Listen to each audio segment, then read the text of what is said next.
Well, I want to be considerate of our speaker's time, so I think we'll go ahead and start.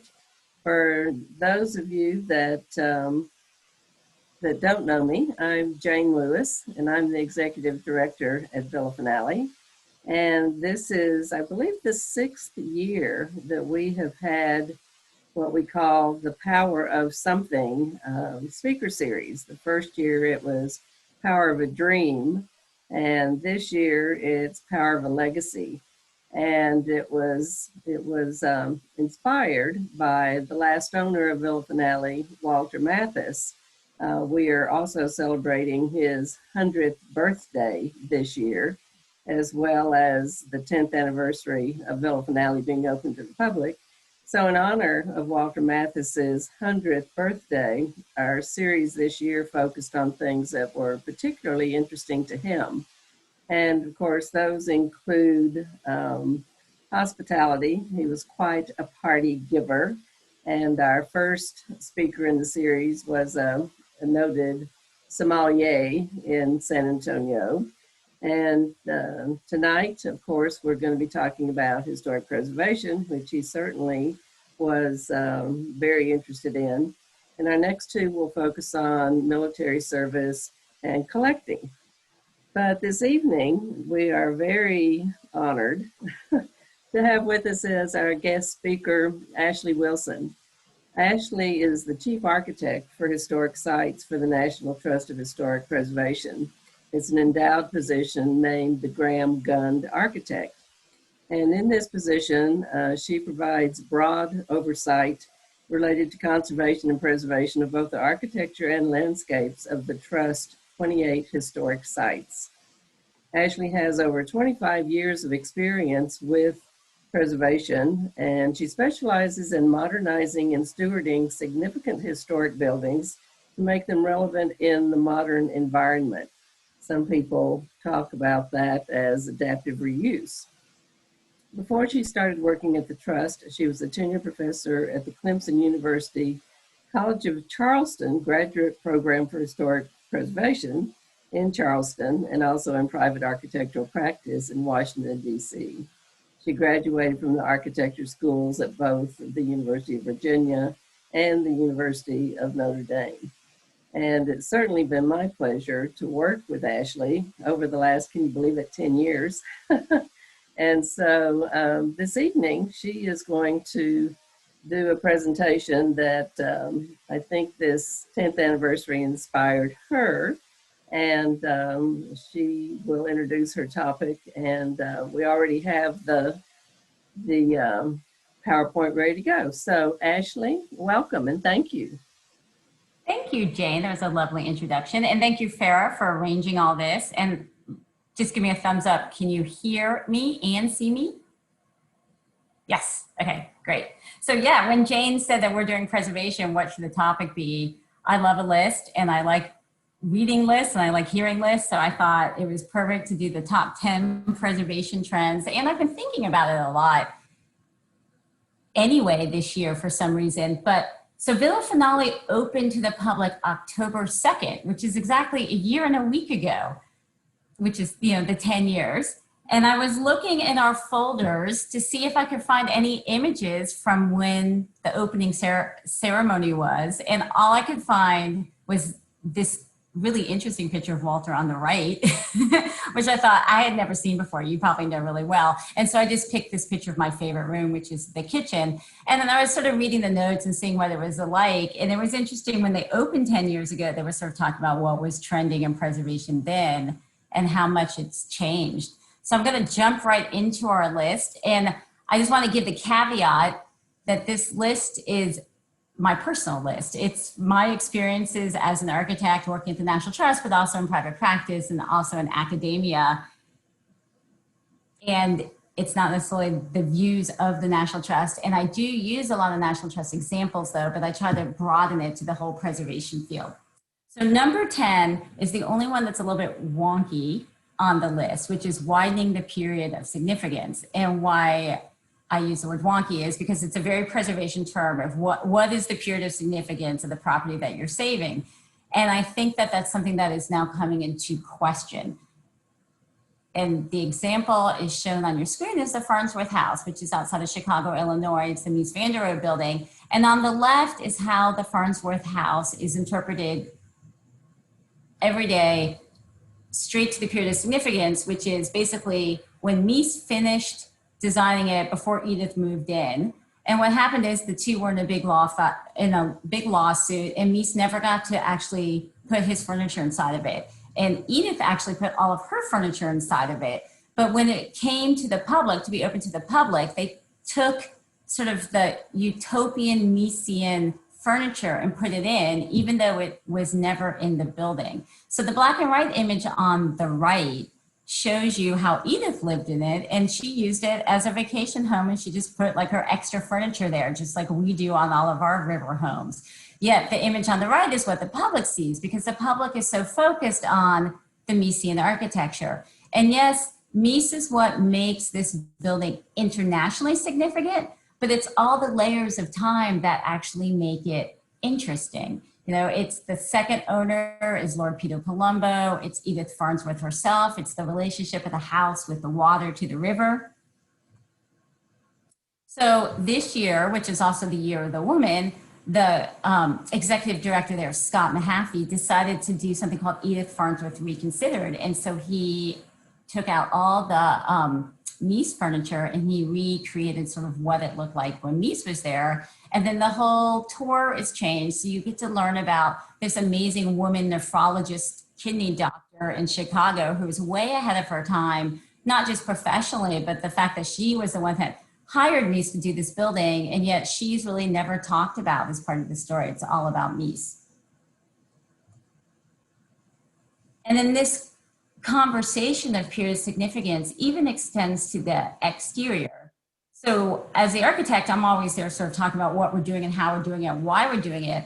And one of the criticisms I've heard was that we need to make it back to what the landscape used to be. And when Edith lived there, the landscape was always basically just a Midwestern prairie field. You can even see the farm animals in the back on this picture. She basically didn't keep it up. She just put this modern house into the field. Well, the second owner, which is Lord Peter Palumbo, he was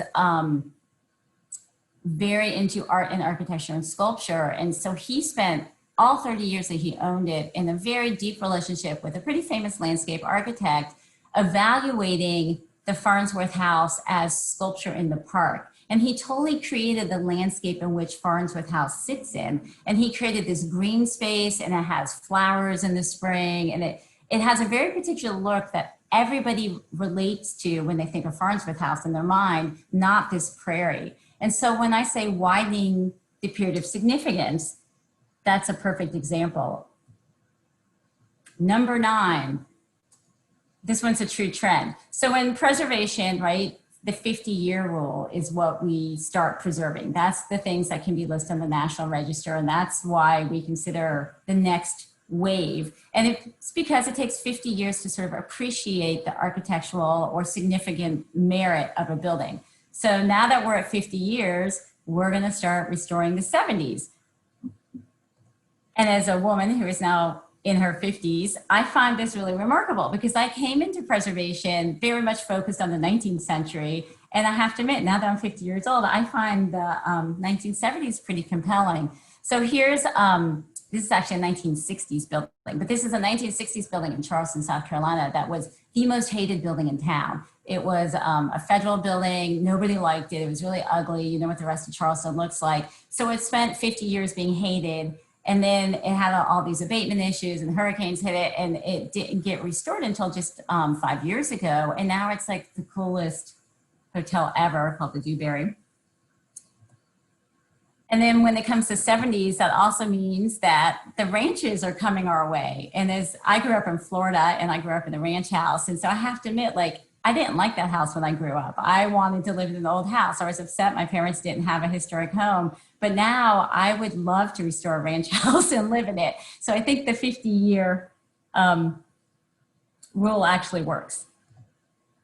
Okay, number 8, flexibility. So flexibility is, architects use the term a lot, and we say the phrase long life, loose fit, and saying our buildings need to be designed to last forever because they're flexible, that they're not so tightly stuck to their program that they can't change. And I think the part of the world that does this the best, these two examples are both Italian. So the image on your right is a 16th century church in Italy that is now used as an office space.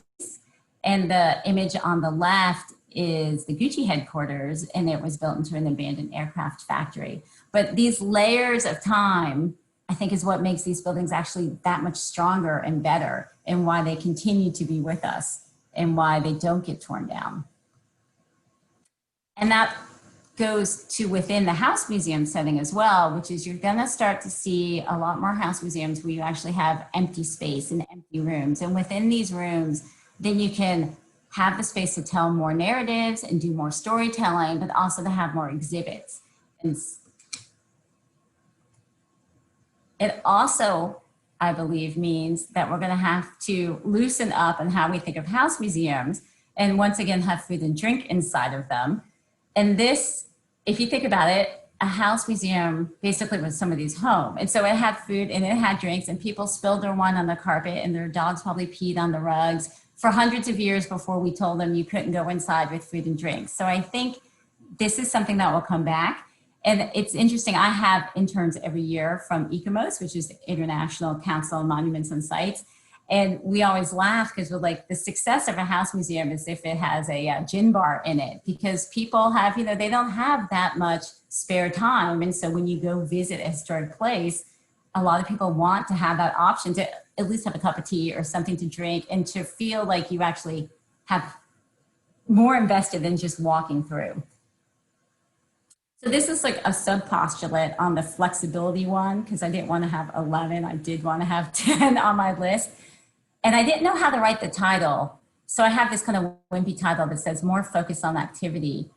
And what I'm actually referring to, at the National Trust, people used to say, it's not about the buildings, it's about the people within the buildings.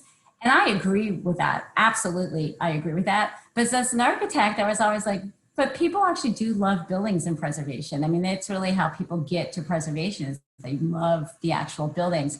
And so this image on the left is just showing like how I, as an architect, think of a building as I want to take a picture of it with no cars in front of it and no people in front of it. But the reality of what makes this building special is what's going on inside of it. So if you look at Preservation Magazine, they never have images of architecture without people. It's always about the people that are preserving the place.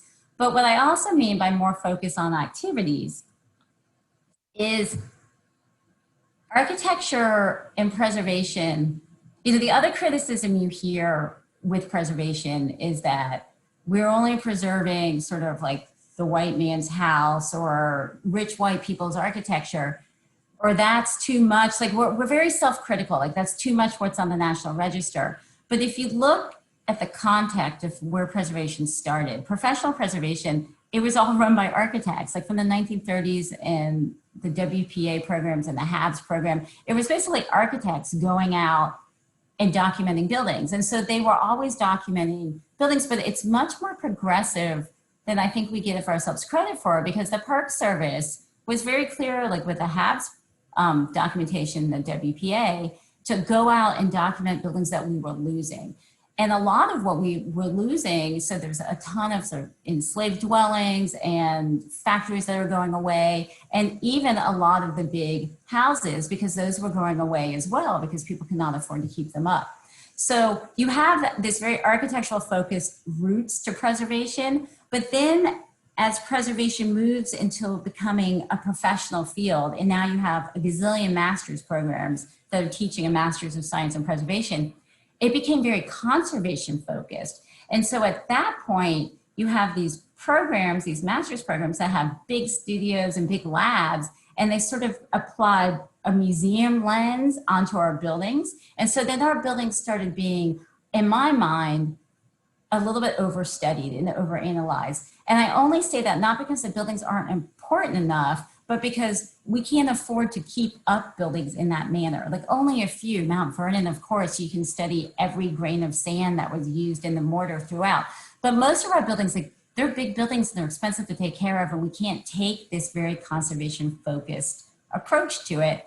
And I think the public is very bored with that approach. So the image on the right, I think you can only see that so many times before it's all the same. You know, it's sort of like the new old house, and it has like the reproduction, everything, and you kind of know what the paint color is going to look like. You know what the fabric's going to look like. And I think right now it's off trend. It's not what people want to see. All right, so now we're on to number 7, and this is accessibility. And this one, I mean, in a much wider way than just ADA and accessibility, but in the place of, especially in historic houses, we are known for our graciousness, and our graciousness needs to be to approach people wherever they are at and make them comfortable visiting our site. And so, yes, while the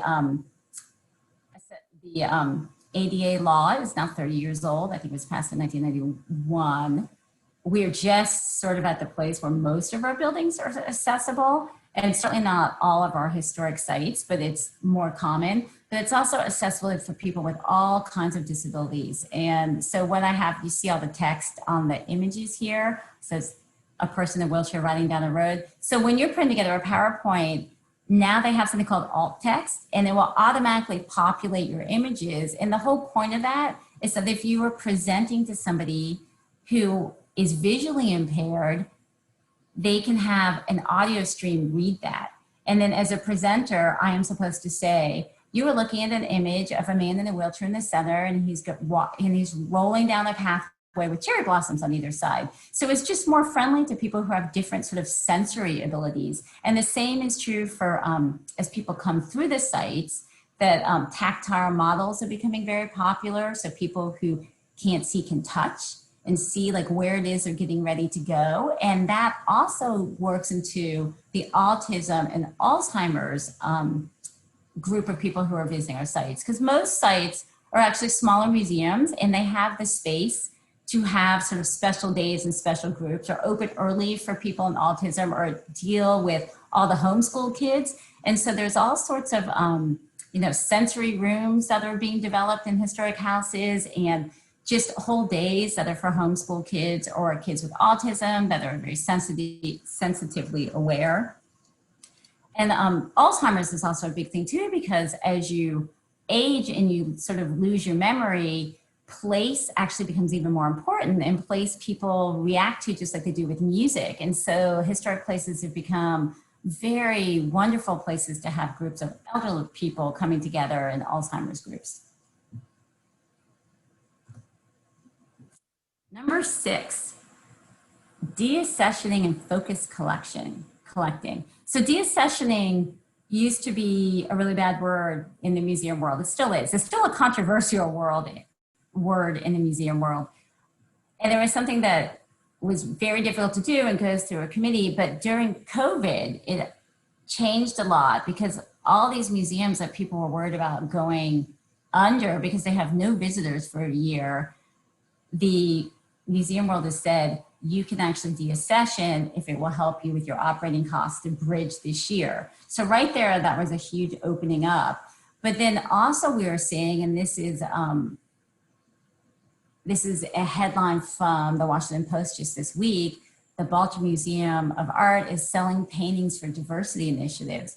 And they're actually selling an Andy Warhol painting, The Last Supper, a Bryce Martin painting, and a Rauschenberg painting. So they're selling off their mid-century art because they want, and they think they can make 65 million. That's what they're appraised at. So that with the 65 million they get from selling that, they're then going to invest it in getting more diverse artists into the museums, because they feel like as a museum, they are not meeting their focus and what they want to do in their mission with the collection they have.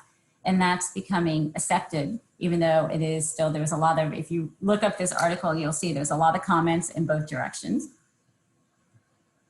And how that applies to a historic house, this is an image of Chesterwood, which is Daniel Chester French's home, which is next to his studio in Stockbridge, Massachusetts. And the studio is open to the public all the time, as well as the house has been. And we've been trying to rethink the house, because it's not most people there to see the studio and to see his work, and then they just sort of enjoy walking through the house. But we decided, why don't we make the house a place where artists, residents can stay overnight, and let it be the sort of hospitality place that it always was when the French family lived there.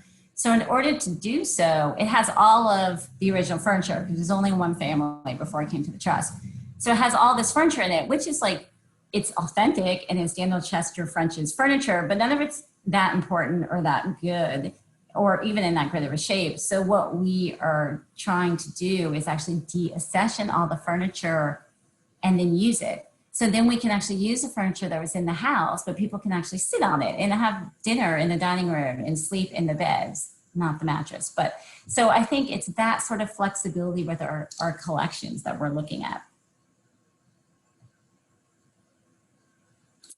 And of course, the best way to make an old place look really cool and different and new and think about it in a different way is to put new art into it. So I just have some images of historic sites that have interesting art that is just fun to look at, and you see it in museums. So this is a museum with, you know, an amazing Aflac sofa and then different wallpaper behind it. But you're also seeing like the portrait gallery is hanging things in a very different way. Like they'll take a Dutch master and compare it to a modern portrait, and then they can talk about the two together. And it just gives you a fresh perspective on the old and the new. And this was an exhibit at Olana, which is on the Hudson River Valley in New York, where they sort of emptied out the house a little bit so they could put some more modern art inside of it. It's called Contemporary Art Comes Home.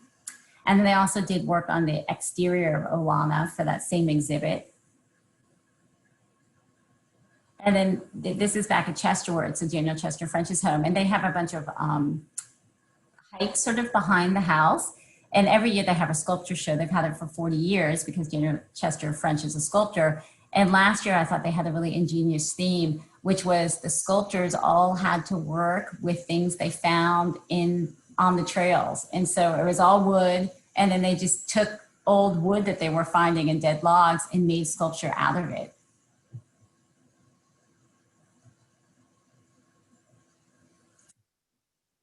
Public-private partnerships. So this one's really key because, as you know, if you work in house museum field, it's really expensive to keep these places up. It's really expensive to run them, to have the staff, to do the educational program we want to do. There's so many costs that usually the first owner had a lot of money, where we're all nonprofits, usually not without such a great endowment. So there are really healthy examples of public-private partnerships that can sort of help bridge those differences and make the sites more interesting. This example is Woodlawn and Pope Leahy House, which is in Alexandria, Virginia.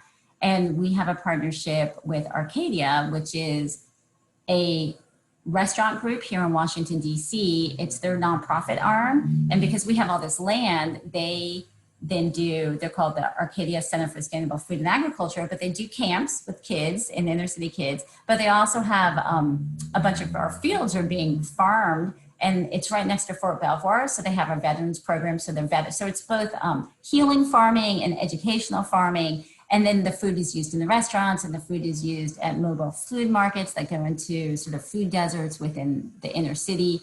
So it's great in many ways because our land is used and has new people coming to use it as well. And it still sort of blends in with the historic use of the place.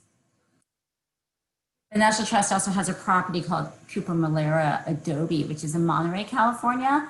And it was always sort of a quiet museum. And when it got sort of invigorated a couple years ago, the corner piece of it's downtown, had always or historically had some kind of commerce in it. And so they decided to put a bakery back into the corner of it, and they needed less museum space. And now you have, the city's actually in and out of it every day, and it's super popular, and it gives the bakery's all themed after the museum, but it just brings a vibrancy to both.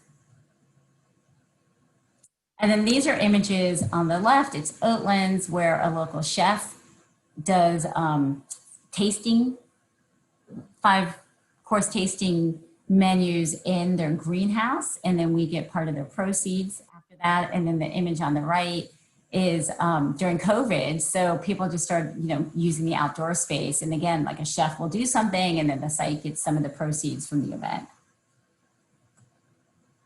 And then I threw this example in. I live in Alexandria, Virginia, and this is right around the corner from me. And Alexandria is probably a lot like San Antonio and Charleston, these early preservation cities that have very strict preservation ordinances.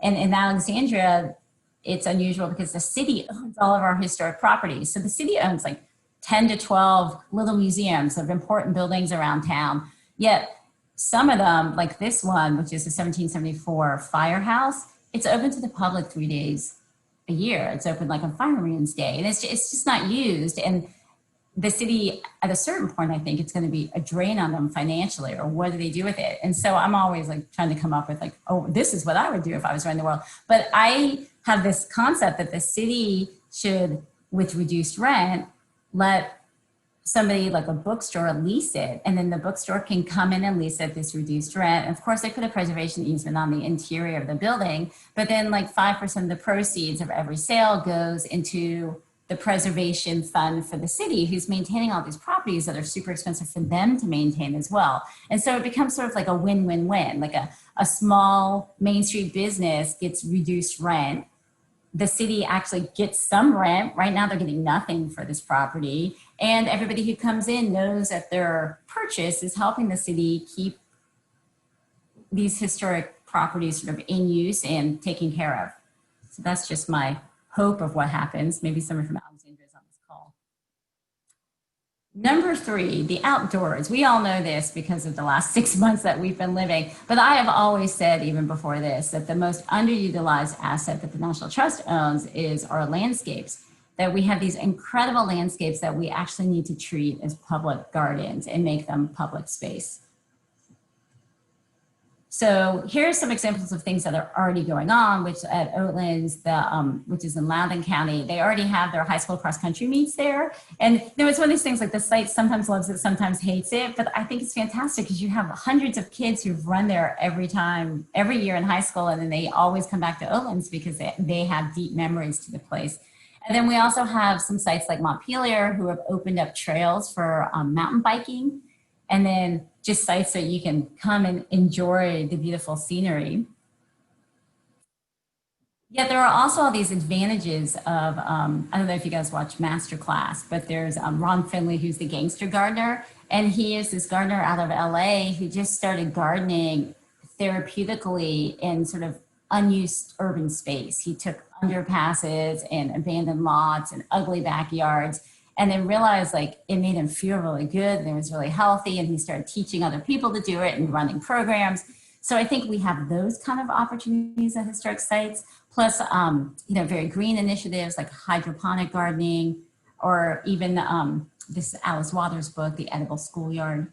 So we have lots of learning opportunities with our gardens. And then this is an example. This is an aerial view of Lindhurst, which is off of the Hudson River in Tarrytown, New York. And Lindhurst is this incredible site that the National Trust has owned it for a long time, and it was owned by the billionaires of the day, the Gold family, and has a ton of buildings that we have been trying to take care of and barely taking care of it. And finally, we were on top of the buildings, and so we've been starting to focus on the landscape. And they had this incredibly designed landscape with all these outdoor rooms and rockeries and trees and orchards and gardens and rose gardens and greenery, and all of it's just gone, like it's just empty. And so we got a couple big grants in the last 2 to 5 years and have been redoing the historic landscape.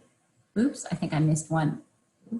I don't know if that, yep, that was it. So this is one of the benches we recreated, and the trees haven't gone in this picture yet, but we're recreating all these outdoor rooms that used to be there, and outdoor tree houses and playhouses.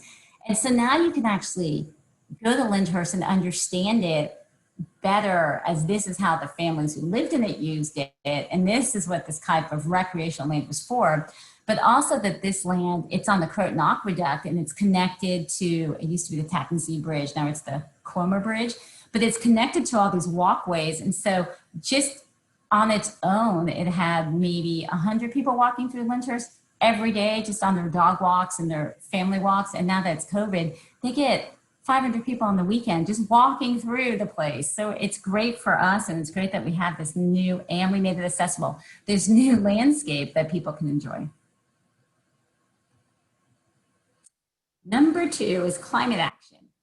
And I'm gonna go right to the next one, because it's more than just, putting on renewable energy, but it's actually, we have to look at it in 2 directions. One is, what are we doing where we can reduce our carbon load? And the other one is, what can we do that actually removes carbon? And I know historic sites are sort of in a tricky place because we're actually like, we're not big energy users. We're not energy hogs. We tend to be older buildings, which don't, you know, they were designed to capture the breezes and to have cisterns and to tall rooms to circulate air. But even with that, like, I don't feel like we're presenting ourselves in a way that people can learn sustainable building and learn about vernacular architecture and how it relates to the environment without us being more forthcoming with that information. So I think we have, you know, the easy part really is on the left, is like, as we're spending money and changing, we have to, you know, go to electric vehicles when we have golf carts. And if we're serving food, we have to have biodegradable products. And we've already done the easy stuff with, like, yes, we have LED light bulbs, and yes, we've done that. But the other one is some of the sites that have lots of acreage, which is they can put some of their land to use as carbon offset models. So much like tax credits, big companies that are polluters can buy carbon credits. And so we can plant a lot of trees, or in the image on the bottom, you can become a methane sort of converter, where you take the methane and you convert it back into healthy air. And then we can make money off of those carbon offsets. We haven't figured out how to do this yet, and I think it's going to be complicated, so stay tuned. But I think that's the direction historic sites are going to take. And I spent the summer working with my interns, sort of trying to write just a simple sort of how to reposition our outward appearance so people understand what we're doing in historic sites to make us more sustainable and to be more part of this climate action call. And this image on the left is showing, like, you know, any of our sites, they're pre-industrial, they have things that we should be using again. Like, most of them have cisterns, and most of them do have some kind of ventilation system that has been closed up because it's a historic site. And most of them have some kind of sort of use of heat and radiant air. So all of that stuff we need to, like, bring back and emphasize and even discuss as people come to visit. So the final one, which I know you all are probably, we're all in the same place right now because our country is going through this big transition, which is equity. And the real question as preservationists is, what is worth saving? You know, and just because something is old doesn't mean that it's relevant. Like, we have to look at our collections and look at what we're doing and look at how we're interpreting and making sure that it has to be old and relevant. And if we're saving it, is it moving us forward as a society? And every generation is deciding what's important to them and the things that are going to be saved, and what we saved 20 years ago and 50 years ago, we might not think we need to save anymore. And what I find fascinating about what's going on right now is this sort of movement of making new things, knowing that we need to save them. So this image is showing, it's at Lafayette Square, and the Smithsonian actually put a call out where they asked volunteers to collect posters from all of the protests because they knew that this was a defining moment in our history. And so museums are saving, like, in the present day. And I guess sort of like that, the concept that culture is such a moving target and that it transforms over time, I think gives us, as people who are in charge of memory and interpretation, it gives us sort of the fluidity to change as well, and to change how we do things. And just because we did it one way before or always done it one way doesn't mean we have to do it that way anymore.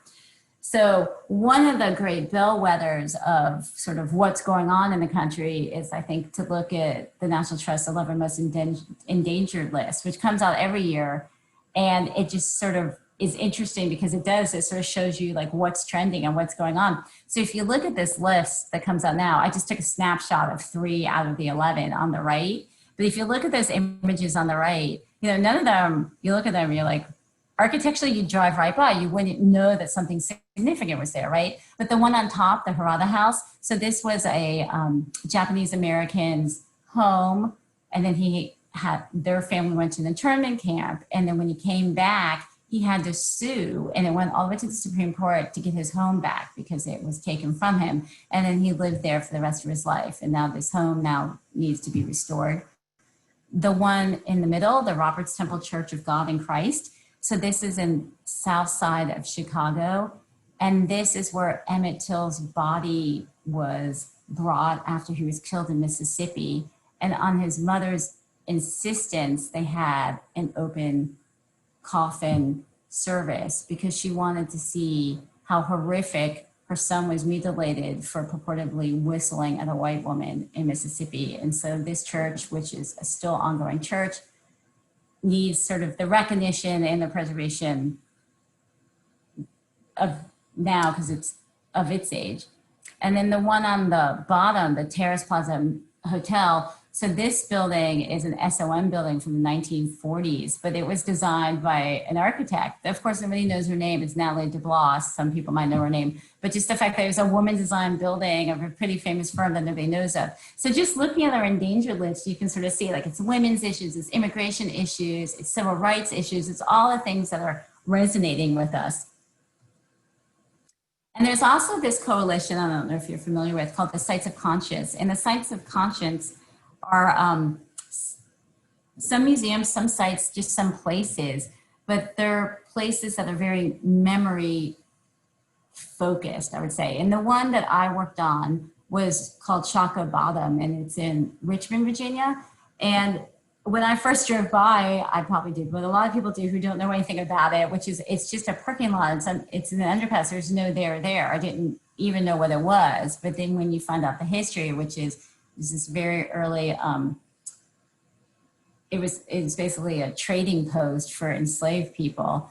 And it is where all the people who didn't live as they came through is where they were buried. So it's a funeral site. It's a place where 50% of the Southern enslaved came into. So it's this really important site that was just forgotten in our history. And so now that is becoming a site of conscience.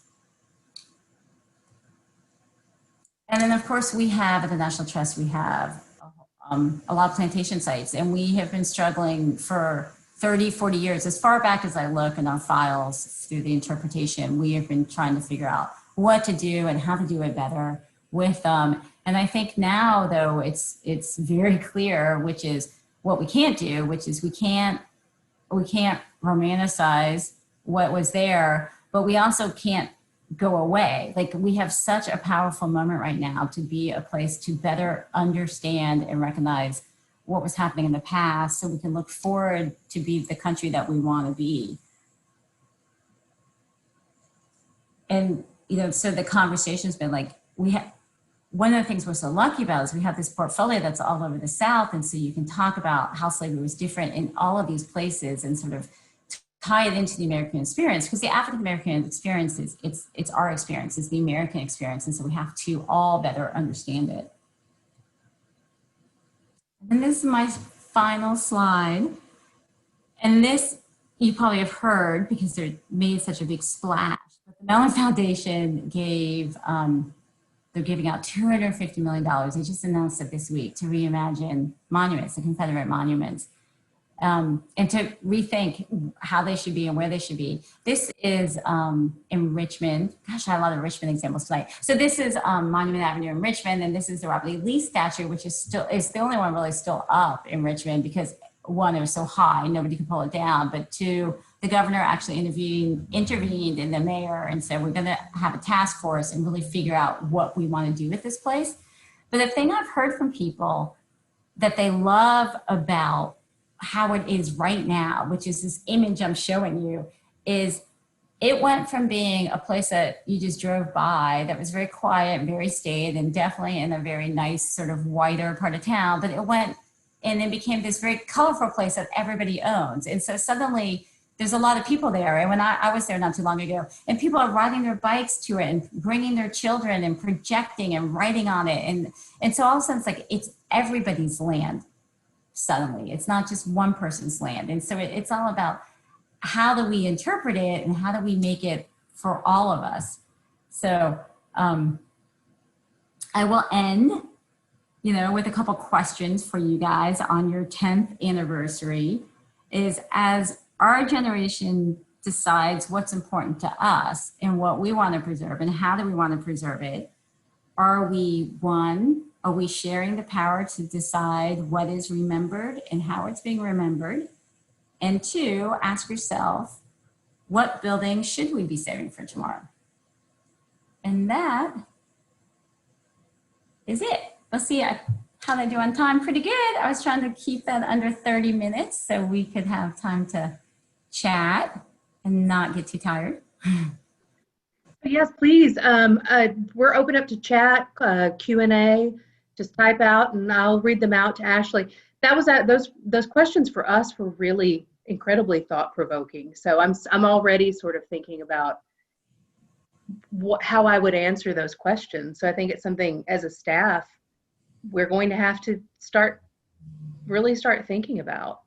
And that last slide brought tears to my eyes. I hadn't seen that yet, so that's actually really amazing. It's an incredible gift, and I'm sure we're going to see amazing things from it. Ashley, thank you so much. This was such an interesting and inspiring presentation, very thought-provoking. And, you know, I'm happy to say that we've done a few of those things at Villa Finale. We've had a contemporary sculpture exhibit, which attracted quite a bit of attention. And also, one of the 11 endangered places is here in San Antonio. It's a housing project on the west side, which is historically Hispanic American, and we're trying really hard to save it. So these are, I mean, I think for the 10 trends in historic preservation, it's definitely not the typical bricks and mortar that we think of when we think of historic preservation. But you're absolutely right. We need to reimagine historic sites and historic preservation in a whole new way. So thank you so much for your presentation. It's really been, like I said, interesting and insightful. And I think we do have some questions, Farah. Yeah. So first question here. I'm a little puzzled by your use of the word deaccession when speaking of aspiring artists being able to use the Daniel Chester French furniture while staying overnight at Chesterwood. Because when I think of deaccessioning, I usually think of selling. In this case, more like desanctifying or deconsecrating, parentheses, can't find the right word. Also adds, I'm glad you made Lindhurst more accessible. My family took my wheelchair-bound mother there around 10 years ago, and it was quite a struggle wheeling her around. So, nice compliment. Well, I'm glad you went to Lindhurst. And yes, now that path through the landscape is all accessible. And we cheated in the historic sense because we put in a separate path because it was accessible regardless of where it was historically, because you know those are our priorities now. But you're right. We have to deaccession at Chesterwood because you can't, I guess, and I'm not a curator, but the rules of owning the property or owning it a session piece is you can't use it every day the way we want to use it. So we have to deaccession it and then give it to ourselves to basically give ourselves permission to be able to use it as everyday furniture. So it is sort of a devaluing of it, but we're keeping it in the collection because we do believe, you know, it's authentic to the house. We don't want to give it away. We don't want to give it to another museum, but we want to use the pieces. I have a question, Ashley. This is sort of this is kind of a big question, and I don't even know if it's one you can answer. But in terms of the top 10 trends that you've seen, which do you feel have received the most public support, and which do you feel have received the most public pushback? I'm curious about that. Well, if I gave this presentation to the graduate school I used to teach at, they would be horrified that I'm so anti-conservation because, I mean, that's what they're all being trained to do. So, you know, preservation is really controlled by whoever's the majority, right? And like right now, if you go to an academic conference, you really hear about what we're not interpreting, right? Because right now, public historians and public history is at the foremost of sort of American thought. So that's what you hear. That's the criticism that you hear. But I really am I really did struggle with the conservation one, but I don't think it's appropriate building wise. Like yeah, I mean, like the basics, yes, you need to use lime mortar, and you can't make the mistake of just having anybody put in, modern mortars. But once you like know that, you don't need to like then go study the mortar. And, I'll give another example. Is I worked at Pub Leahy House. We had to redo the exterior siding. And it's a tiny Usonia building. It's only 1,200 square feet, but it's a lot of siding that goes around it. It's cypress. And before, this project is a little bit old, but before I even came to the trust, the previous architect had hired the conservator. And so the conservator, then I got the report when I came in, and she had this like 15-step process of what to do to get the wood where she needed to do. And she was testing, something this big. And I was like, first of all, that's great, but how do I scale this up? Because with any kind of conservation, like you can't go only so far before it dries, and it can't dry because then you have tide lines and all this stuff. So it's like, A, we need to get this to 3 steps. Like what steps are not necessary? And B, like, how do you do this so you can actually do it in the amount of time that you need to do it, and that you can actually afford to do it? Because we just don't have that. I mean, the National Trust does not have that kind of money anymore. And so it kind of makes me sad that we're not running this super high-tech lab of the very best Getty-like conservation work, but we're not. We are boots on the ground people. We're like, what can we do with the least amount of money to make our places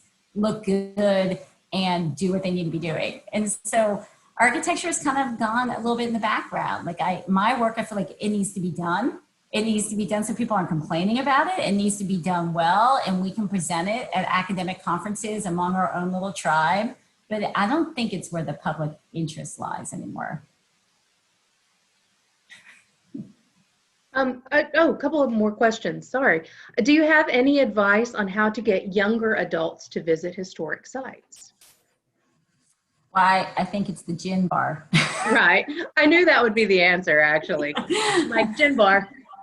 No, and I do think it's talking about the uncomfortable things. People want to go places and be provoked. They don't want to go. Like people are, I mean, like Farnsworth, like we always got a bunch of architects at Farnsworth, but now people are going because it's really interesting to see like this whole other way of viewing Farnsworth House, which is through the lens of the woman who used to live there. And, her stuff was tacky.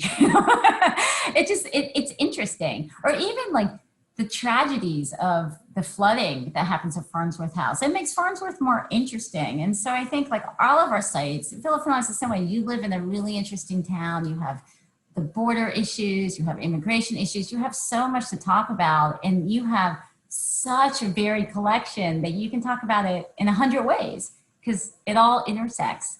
So I do think it really is sort of the narrative, and then what you let people do and how free they can be.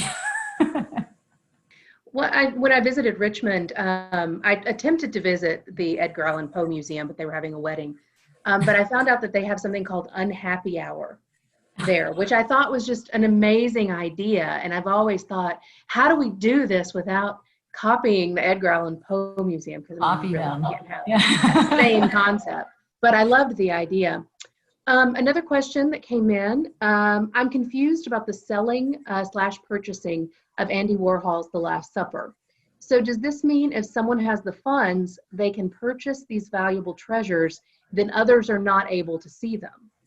So they go into private hands? It's being, I don't remember which auction house is getting it. I think it's Christie's. So they're selling it through Christie's at some summer auction. And yeah, some billionaire in Europe can get them. So that's why it's so questionable. Like somebody either gave them this or they bought this piece, and they bought it for the public good in perpetuity.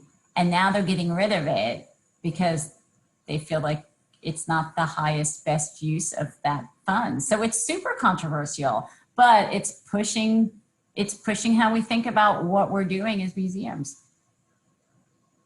Well, it's definitely a different time that we're living in with the pandemic and how we interpret sites and how we showcase collections. And I don't think it's ever going to be quite the same, which in a way is an opportunity because, I remember almost 10 years ago now when we had the Innovation Lab at the National Trust, and we were trying to think ahead with some of these new ideas of interpretation and use of sites then. And it seems like some of this is a slow go, but nonetheless, now that we have really had to stop in our tracks and rethink a lot of how we communicate with the public and how we showcase. So it really does give us an opportunity to expand that when we can have people visit us in person again. Mm-hmm. Yeah, it's going to be a whole different world. It already is. I mean, look at us. We're all in our living rooms. Like, how cool is it? I mean, it's kind of cool, right? It has been nice to see the inside of everyone's house.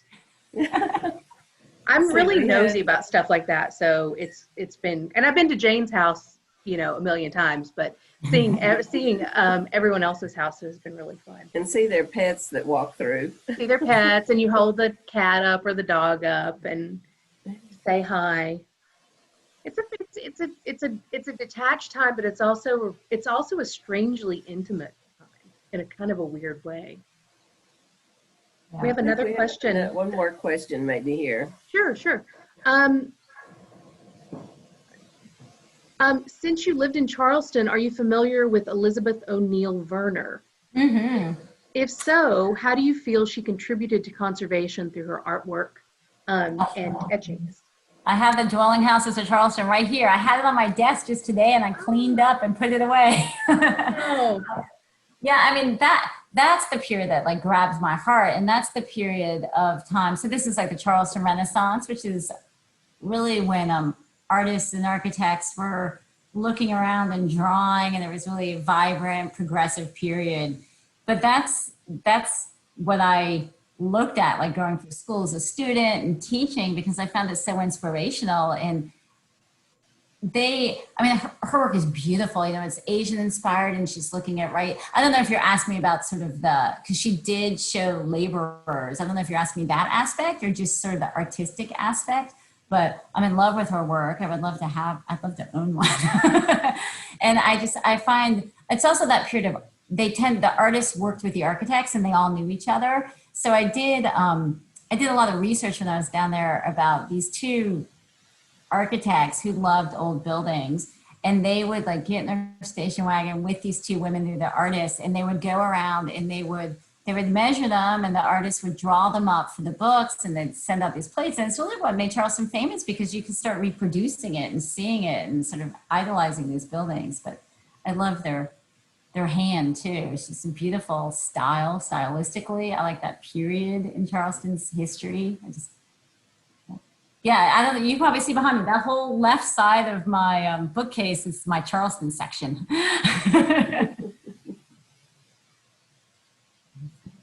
Right. Well, I don't think we have any other questions, and we're right at our hour. So, Ashley, thank you so much again for doing this. This was a really inspirational way to look at historic preservation, and definitely gives us something to think about. I did want to mention our next speaker in the series, which is Major General Angie Salinas. She's a retired officer, and she's now the chief executive of the Girl Scouts of Southwest Texas. And she will be speaking to us a little bit about her personal military career, which is also inspiring. So Ashley, thank you so much again. We really appreciate this and look forward to seeing you soon. I hope we do see each other soon. Thank you. Thanks, everyone. Thanks, Ashley. Thank you, everyone, for attending. And we hope to see you next month with General Salinas.